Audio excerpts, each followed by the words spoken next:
好，大家好，翻到嚟過咗呢個東京馬拉松一個星期，仲有一個星期就首爾馬 Ben Sir。喂，hello，我係 Ben Sir。係啦，冇錯啊，我哋嚟緊今個星期五啊，我就出發啦。我都係，我星期四晚就去機場啦。星期四凌今次就晨機輪到我早啲。星期五嘅朝早機。星期啦，0055係啦。咁就落機咧就係5點20分。我 check 過啦，呢個首爾機場，因為我對上一次去首爾咧已經係2017年啦。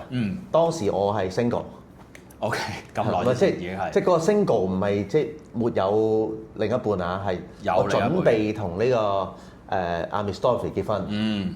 係啦。係。而咁啱就我同 Miss Dorothy 話，如果嗰一次咧抽到8蚊，嗰時好興啲8蚊機票啊。哦，係。8蚊機票，我哋就去一程。點知真係抽到8蚊。咁連稅好似唔知幾百蚊就可以飛㗎，好平嘅，連埋行李嘅喎，可以拖篋嘅喎，係即係唔係孭背囊嗰啲即係 backpacker 咁樣㗎，唔係有篋嘅，係啦，咁就所以去咗唔知4日定5日咁樣，上一次真係差唔多9年前啦，又差唔多10年啦，又差唔多10年啦，OK，咁就啱啱過去嗰一個禮拜咧，就我係例5先開始返跑步啫。例5即係星期五，我哋跑咗幾多啊？嗰日跑咗6K 左右啦，easy 嘅咁樣，係啦。咁我就再前一日咯。咁上個禮拜咧，咁啊，因為成個禮拜都唔能夠唔喐啦，攤喺度咁樣，咁啊都要做啲動態回復啦，係啦。咁等啲肌肉咧舒緩翻啲，其實都肌肉酸痛嘅都會。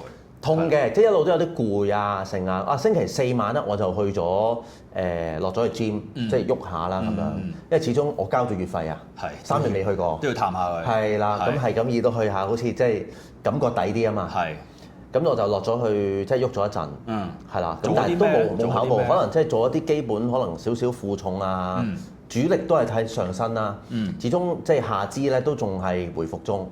咁加上即係。之前講過啦，隻腳係有啲狀況啊，係啦。咁而家有冇好啲未啊？其實而家冇乜大礙啦，幸好咧，我個情況應該就唔算好嚴重，因為我冇啲好嚴重嘅傷口或者叫出血啊。係。所以佢回復得，我覺得係比我想象中快嘅。OK。因為我喺第一日咧係直頭腫到咧，好似即係我係。第二隻腳趾啊，通常啲人就中嗰隻啦，係啦，咁佢嗰個腫嘅情況就腫到成隻腳趾公咁啦，即係隻腳趾腫到，係啦，即係係啦，腫到好犀利啦，腳掌咁樣，咁就腳趾公嘅呢一隻啦，呢隻啦，係啦，咁就都幾誇張嘅，咁同埋都痛嘅。係咯，我就係嗰日見你明明都凍喎，我哋落街食嘢嘅時候咧，突然之間着咗對拖鞋，我話：咦，做咩你唔着鞋嘅？着對拖鞋唔凍咩咁樣？係啦，咁就即係會舒緩啲咯，同埋凍啲就即係嗰個感覺就冇咁澎湃熱烈啊。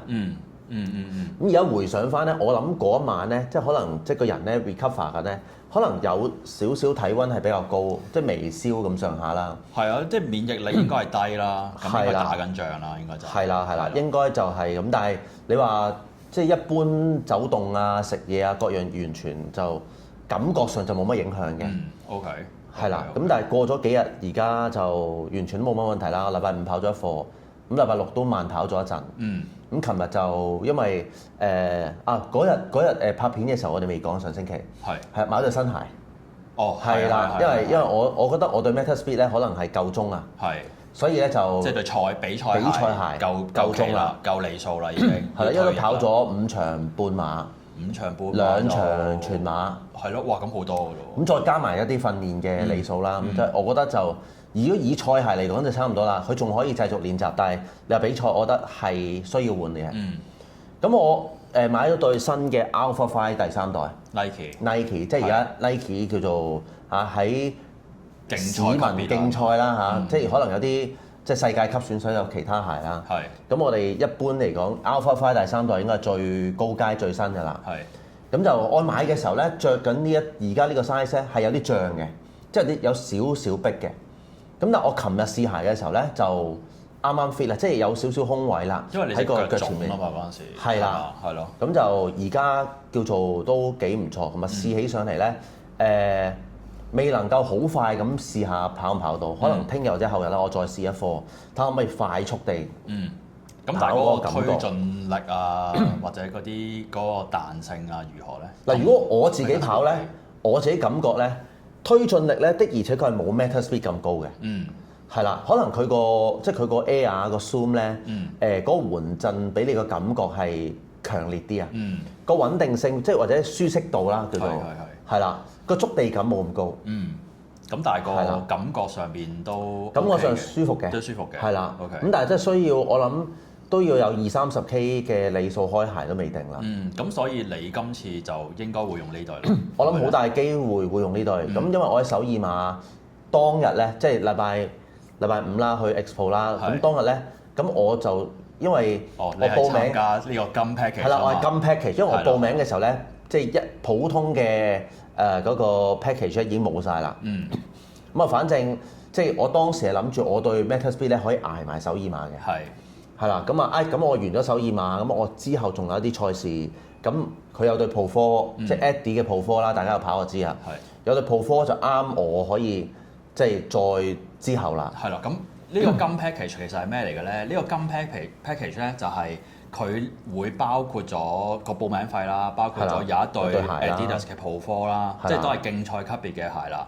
咁然之後有呢個專人影相。專人寄行李區，專用行李區係啦，即係類似特快 pass 咁樣啦 ，VIP pass 係啦。咁另外當然有嗰個跑步嘅名額啦，係啦，你可以參賽啦咁樣。仲有個原賽嘅專用影相區嘅，好似係。係嘛？好似係啊，係啦。咁即係總之就係 VIP 級別嘅一個優待係啦。咁但係咧，喂，我想講係個收費咧，唔係話真係特別高嘅啫喎。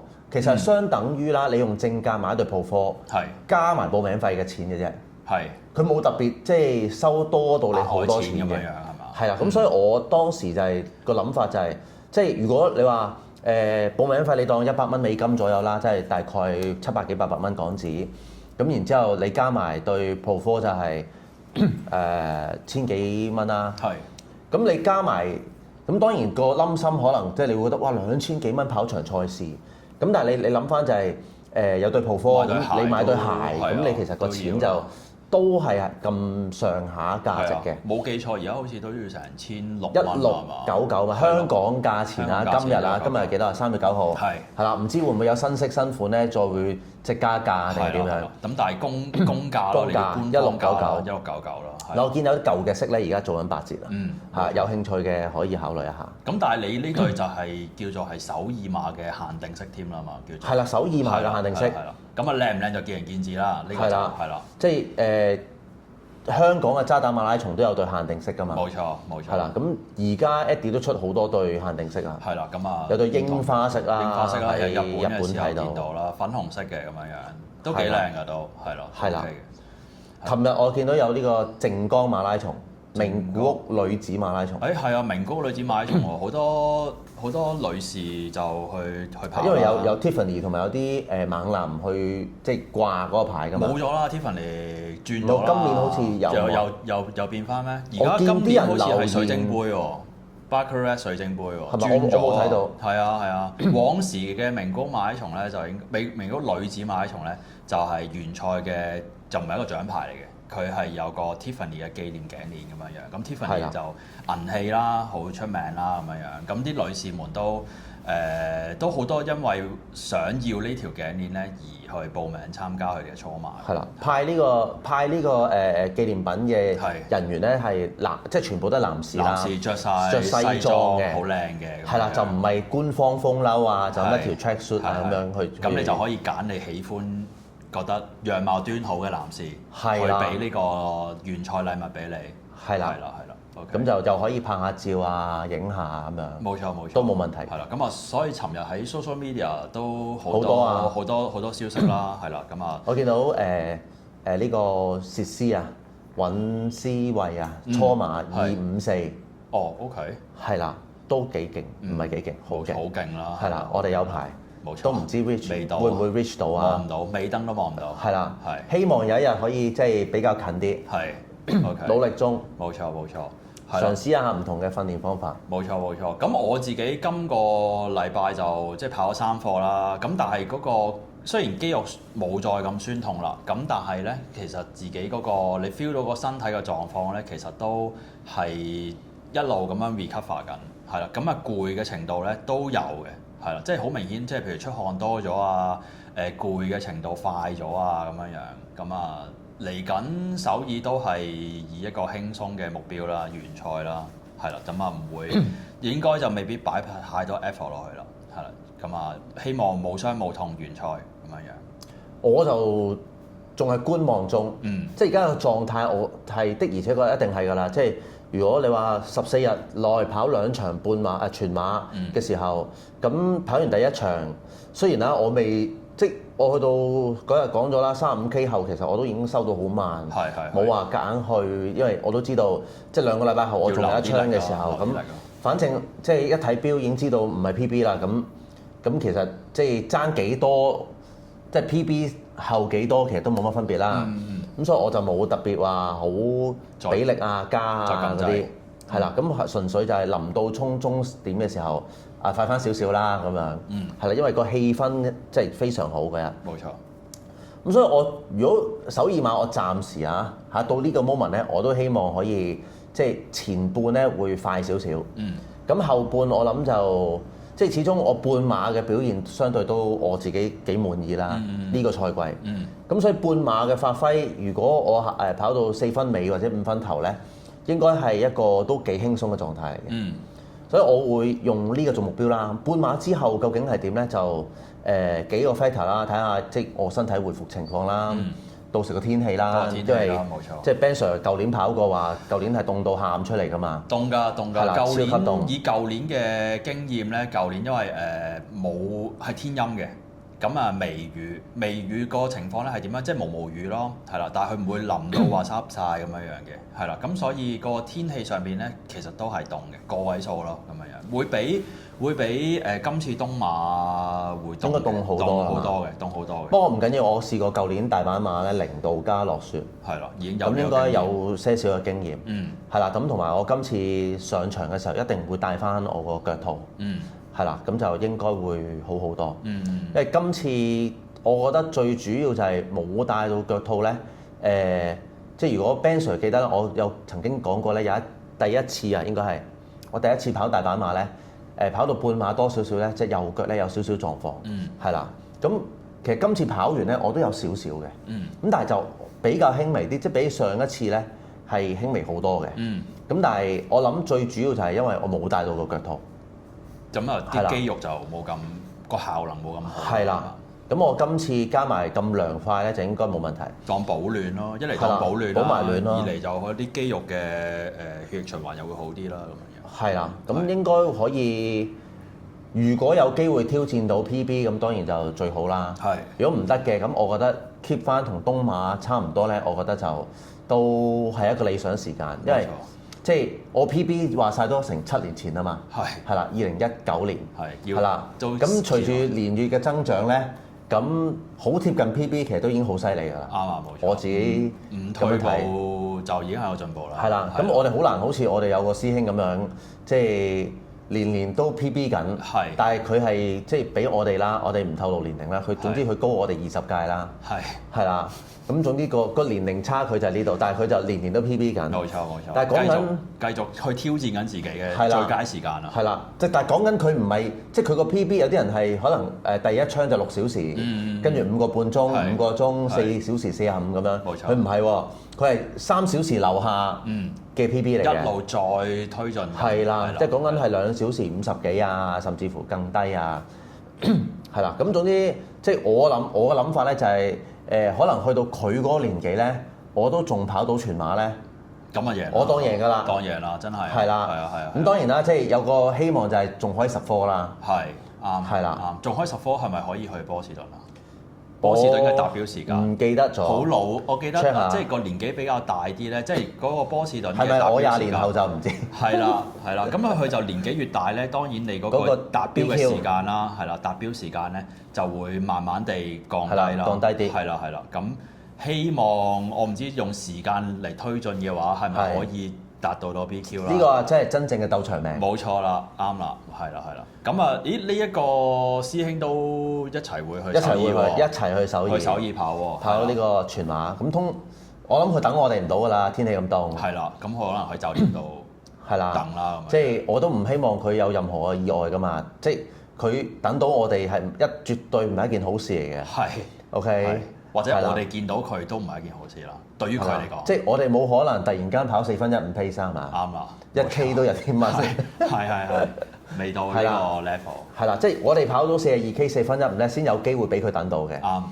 係啦，咁但係就唔使諗無啦啦佢見到我哋係任何嘅好嘅徵兆。所以我都希望啊，呢個師兄如果睇到呢條片，又有睇呢條片啊，你咁忙又睇到呢一秒，知道我哋講緊你嘅，希望你今次可以即係做到啲好成績啊！做到你想要嘅成績啦。我見佢經常都 post，每一日都會 post 究竟佢跑幾多。我哋有個 group 㗎。係啦。我哋有個 WhatsApp group。係啦。好多師兄弟喺度。跑咗幾多？每一日咧都會，即係其實佢唔係想 show off 嘅，其實佢都係想可能鼓勵下大家，記得跑步。我今日都有跑步喎，咁樣。咁佢唔會 post 自己話今日跑幾快嘅，佢純粹話我今日跑咗啦咁樣。係啦。佢會將嗰啲時間啊、pace 啊、心跳嗰啲咧，全部抹走咗，遮住咗。遮晒。係啦。佢純粹講話今日溫度如何啊？係啦。今日跑今日熱啊，今日熱喎，凍喎咁樣樣，係啦。咁其實都望住呢位師兄咧，其實都幾有推動力㗎。即係既然佢都做緊呢樣嘢嘅時候，喂，其實我係咪都要努力啲咧？係啦。咁佢呢個年紀都做緊咯喎，佢又有返工，又有屋企，又有小朋友咁，哇！我都要以佢為一個榜樣啊，少少係。係啦，大家一齊努力咯。冇錯。所以喺我哋個 group 度咧，咁啊，即係當然啦，有好多人啦。咁呢個師兄即係頭先你聽到我就高我哋差唔多20屆啦。咁咧個 group 裏面咧，其實即係有啲人大家都識嘅喎。其中一個咧就係李 Sir。哦，係啊。係啦，冇錯。李 Sir 就應該喺個 group 裏面你跑得最快㗎啦。係啊，我哋嗰日咧食飯嘅時候喺度數啊，究竟呢個 group 入邊咧嗰個唔同嘅時間啊，分一個界別咁樣樣。李 Sir 就大概係低我哋10屆啦，接近10屆啦，未到。係啦，咁呢個師兄就高我哋20屆啦，即係相距30屆。橫跨好多屆嘅。係啦，冇錯。係啦，咁我哋去數嘅時候咧，就發現咗咧，其實咧嗱，13之後咧，即係3小時以內啦，之後咧，其實就好大個斷層。係啦，有個大斷層嘅，由3小時至3個半鐘咧係冇人冇啊，冇乜啦，係啦。係啊。咁但係咧。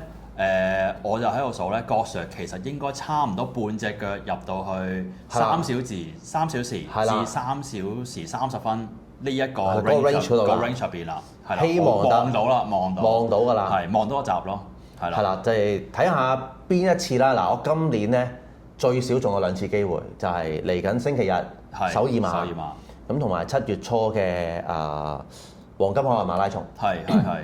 咁順帶提一提啦，如無意外，今年嘅傍住你放榜咧，應該就係越洋直播嘅，要海外首次係嘛？首次海外係啦，冇辦法，因為即係幾個原因嘅黃金海岸馬拉松，其實年年都係呢個時間㗎啦，即係我今年唔跑，我出年跑，7月份啊嘛，係啦，都係喺海外做傍住你放榜㗎啦，係 OK，係啦，所以就即係一個幾特別嘅，好彩冇乜時差。又冇，好似一個鐘定係1-2個鐘咁樣嘅啫。咁但係幾點鐘你都要做㗎啦，一年一次。係啦，幾點鐘我都做㗎啦。都要陪下啲嚟緊升中嘅同學仔啦、家長啦，傾下偈啦咁。係啦，咁當晚可能夾埋阿 Ben Sir 入嚟，即係又分享下。我就唔去嘅，我就唔去黃金海岸嘅。咁所以咧，犀利啦！呢個咧係喺香港、澳洲同步直播，係啦，同大家一齊傾下偈，係啦，咁嗰晚可能未必講太多關於升中啦，又可以分享下黃金海岸馬拉松啦。咁我都係第一次去南半球跑比賽啫。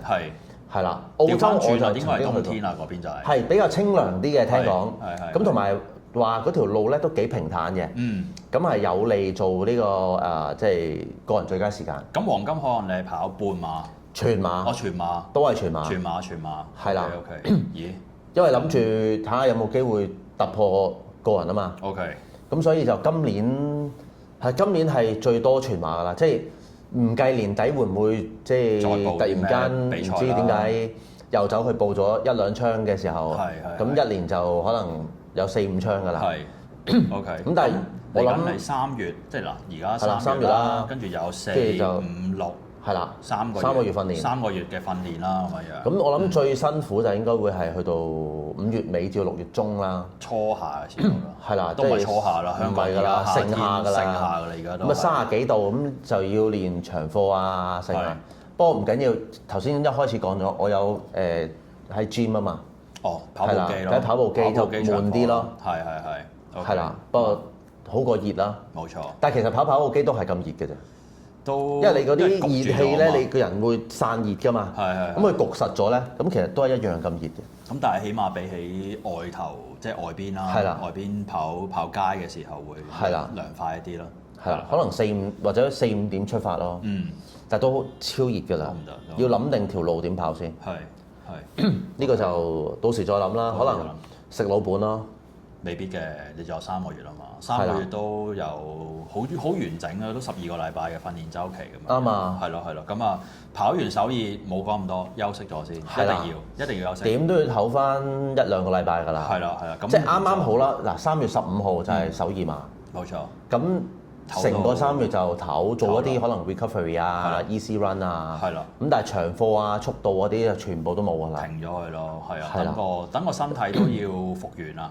因為跑一次全馬，其實你嘅肌肉啊好多有啲撕裂啊，或者好多唔同嘅狀況啊咁樣，即係嗰種撕裂唔係話令到你受傷，而係一啲好微細嘅一個創傷，好似啲人做 gym 咁樣，係啦，或者身體有啲發炎嘅情況，或者好似郭 Sir 上次咁講啦，即係去跑完東馬之後有少少微燒，咁呢個都好正常嘅一個免疫力同自己打緊仗，係啦 recover 緊。咁都要等呢啲情況真係過晒啦，咁先至再重新再開始一個訓練計劃咯，係啦。我琴日咧就拍咗呢個首爾馬前奏。哦 ，OK。係啦，咁我預備咗，希望應該可以喺禮拜3或者禮拜4上架啦，俾到大家睇。因為呢條片應該係而家星期一啊嘛，星期一晚就會上架啦，即係。呢條係即係一剔過無刪剪。冇錯，係啦，即係好似我哋上次喺東京馬拉松完咗之後食宵夜，係啦。我問翻啲朋友仔咧，原來真係佢哋有睇喎。有睇啊嘛？有睇喎。佢嗰日咧因為尋日啦咁啊，去同啲朋友仔食飯，咁啊派下手信。突然之間咧，直上咧有位朋友話：喂 Ben Sir，你點樣推落文地個水站㗎？係咯，我想知道下喎，不如你重演一次啊咁樣樣。我話重演就唔好啦。即係咪推冧台面啲啤酒？係啦，即係推冧台面啲杯啊成。我話重演就唔好啦，因為都好震撼嘅個畫面。咁我就形容。同埋台面唔夠多杯啊？係啦，冇3層杯啊嘛。係啦，咁啊我話唔好啦咁樣，我講俾你聽啦，口述話俾你聽。咁佢都覺得哇犀利喎咁樣。咁所以都原來我哋呢一種咁嘅片咧，即係啲咁嘅即係清談啦叫做係清談片啦咁樣，都有啲觀眾喎都。係啦。咁我哋今個禮拜日晚都會照有呢個活動㗎。有，我已經諗好咗啦，諗好咗啦，因為咧我同郭 Sir 咧都講咗一樣嘢，大家都好想食嘅就係炸雞。係啦。咁我哋就擺一台炸雞㗎，一路食炸雞，一路同大家傾下偈。係。嗰場可能可以做真 live 喎。真 live 係嘛？幾點鐘咧？可能要早少少。早少少咯。咪上個禮拜我覺得真係好夜，12點好眼瞓，12點幾做到。但如果大家有留意條片嘅話咧，阿 Miss Dorothy 同埋郭 Sir 咧少少瞌眼瞓啦，去到尾段嘅時候。有啲瞌眼瞓㗎，所以話今日要完啦。係啦。OK。但今次我哋首爾馬咧就會如無意外會有多啲嘅片段啦，因為阿 Ben Sir 嘅太太都會出現啊。係，亦都有啲打氣團啊，有啲朋友仔。咁所以嚟緊嘅片咧，如果你見到有一個你從來未見過女士出現咧，嗰個多數咧應該就係 Ben Sir 嘅太太啦。係啦，冇錯。突然間碌過咗。係啦，或者鏡頭閃過有啲打氣團啊，有啲朋友啊咁樣樣。係啦。今次就佢哋好好啦咁啊，因為好熱鬧啊，好熱鬧啊咁啊，因為大家都好耐冇一齊去旅行啦，呢班朋友咁樣樣。咁佢話：既然 Ben Sir 你去跑馬拉松，咁我哋去食花生，係啦，去睇下啦咁樣樣，係啦，即係感受下，即係作為一個觀眾，究竟首爾嘅馬拉松係如何咧？咁樣即係旅行就去得多啦，首爾都去唔少啦，佢哋都係啦。咁但係第一次真係現場去睇馬拉松賽事咁樣樣，係啦。有冇睇過？即係佢哋有冇睇過渣打馬拉松嘅咧？香港有嘅。咁但係有少少經驗係啦，有少少經驗。咁可能有試過喺銅鑼灣尾南涌線之前嗰啲地方有。而家係牛奶冰室嗰位啦。係啦，即係銅鑼灣廣場。如果大家有啲年紀就知道係紐約戲院啦。紐約戲院OK 係啦，即係臨轉翻出嚟銅鑼灣涌終點嘅時候，咁啊喺嗰個位就有支打氣啦咁樣。係啦，咁香港都好難啦。香港應該打氣嘅位置鬧市應該都係個一係彌敦道，一係灣仔㗎啦。係啦，好少人會喺即係嗰個西隧口咯，西隧口啊，咩嘉年華嗰度，冇錯，比較少啲。或者喺港外線碼頭咯，嗰段都多嘅。哦，係啱，而家就多咗喺中環碼頭嗰段路啦。嗰段路都有啲嘅，不過要晏少少咯。冇錯。如果你跑如果半馬啊跑挑戰組咧，咁基本上你就唔會見到有人喺度打氣㗎啦。一定係翻到銅鑼灣先有㗎。係啦，天都未光㗎嘛，嗰段時間係。係啦，咁呢個就會係咁樣啦。咁啊，希望今個星期日晚啊，我哋諗定個時間，晏啲公佈。可以。睇下即係聽下個行程。如果想睇直播，即係直播，或者同我哋留言傾下偈，或者你想知道譬如首爾馬喂現場有啲乜嘢啊，或者我諗到啊，即係如果譬如家長朋友你哋去韓國嘅話，有啲咩推介我同郭 Sir 去食咧，或者有啲咩景點要去咧，不妨喺而家留言話咗俾我哋聽先。係啦，即係話唔係喎，呢個炸雞好食喎，一定要去。係啦，咁咪我自己就比較少食炸雞，少食呢啲。我上次去韓國咧，即係上次8蚊嗰次啊，咁咧就幾日都食唔到。臨尾嗰日咧，咁搭的士翻酒店，咁問嗰個的士先生就話邊度有炸雞食？司機推介。咁肯定好食。咁原來喺我酒店後面咧就有一間炸雞。OK。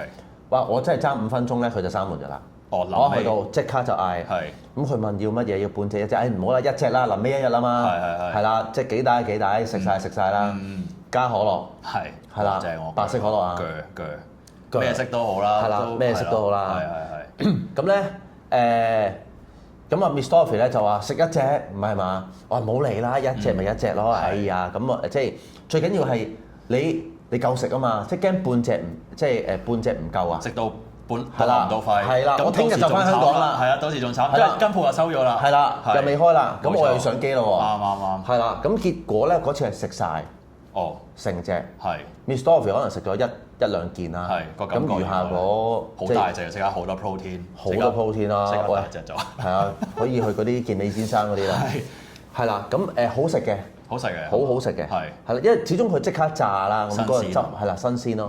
咁始終炸嘢就係你熱啊，即刻做出嚟咧，就一定係好食嘅。咁我都 research 下究竟酒店附近有冇啲咩？唔係喎，嗰晚我哋有咁多人可以一台炸雞。一台炸雞啊！係啊，咁多好多唔同口味咯。係啦，或者可能話原來有啲咩？除咗炸雞以外，話唔得 Ben Sir 郭 Sir 你一定要試下呢個好食，推介你。咁我哋就去嗰度食，係啦，或者可能去嗰度分享下，咁又好，係嘛？好啊，就咁決定。好，咁啊，今日我哋暫時有呢度。差唔多啦，咁啊，首爾馬加油啦，加油！順利完賽，無傷無痛，最緊要無傷無痛。嚇，同埋都最起碼低標，終極低標，係10科。終極低標係啦，終極低標10科，係10科。即係 touch wood 啦，touch wood 咁講啦，我都應該幾有信心可以做到嘅，係啦，即係以而家身體狀況有啲攰啦，係啦，咁都應該做到嘅，冇問題。係啦。我暫時 PB 咗之後都未試過10唔到科嘅。即係跳會甩開咗10科呢個，即係4個小時15分鐘。咁除非真係有啲好特殊嘅。最嚴峻就係我哋即係10零年前去長野跑到4個半幾鐘嗰次咯。係，嗰次就唔識得。咪一年輕啊，年輕即係永遠都係輕狂噶嘛，就一開始咁熱鬧咁興奮，就去啦，仲有貨去啦，去埋啦，點知就永遠都係唔知道20零30 K 之後咧就撞牆撞到黐咗線，係啦，咁而家就叫做分配得好啲，練習又多咗啲，個比賽策略分配得好啲咯。就係咁，OK 好，咁啊，我哋首爾再見，首爾再見，帶多啲畫面俾大家。星期日晚記得等我哋。OK，咁啊稍後喺social media 嗰度 YouTube 啦、IG 啦、Facebook 啦公佈，咁啊公佈話俾你聽，直播時間究竟係幾時？係啦。OK，好就咁話，遲啲見，拜。